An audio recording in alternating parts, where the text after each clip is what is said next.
কয়েকদিন আগেও চিত্রটা ছিল ভিন্ন।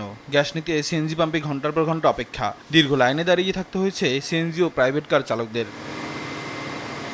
তবে শুক্রবার রাজধানীর বিভিন্ন সিএনজি স্টেশনে ঘুরে চোখে পড়েনি সেই ভোগান্তির দৃশ্য। পাম্পে গাড়ির চাপ কম, নেই অপেক্ষার দীর্ঘ লাইন। প্রেশার ভালো আছে, গ্যাস কোনো সমস্যা হচ্ছে না ইনশাল্লাহ। গ্যাসের সমস্যা এখন তো আগে থেকে আলহামদুলিল্লাহ গতকালকে থেকে একটু হয়েছে। না, এখন মোটামুটি ক্লিয়ার, গ্যাস পাওয়া যাচ্ছে মোটামুটি ভালোই।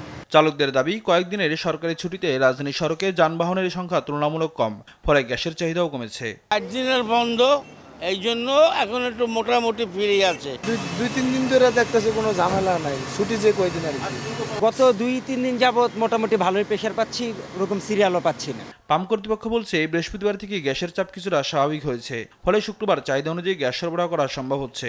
তবে ছুটি শেষে রোববার থেকে যানবাহনের চাপ বাড়লে পরিস্থিতি কিছুটা বদলাতে পারে। প্রেশার খুব সুন্দর, অনেক 200-র উপরে আছে ফুল প্রেশার। ছুটি শেষে কর্মব্যস্ত রাজধানীতে এই গাড়ির সংখ্যা বাড়লে এই স্বস্তি কতটা স্থায়ী হয় সেটি এখন দেখার বিষয়। নিয়াজ মোরশেদ, দেশ টিভি, ঢাকা।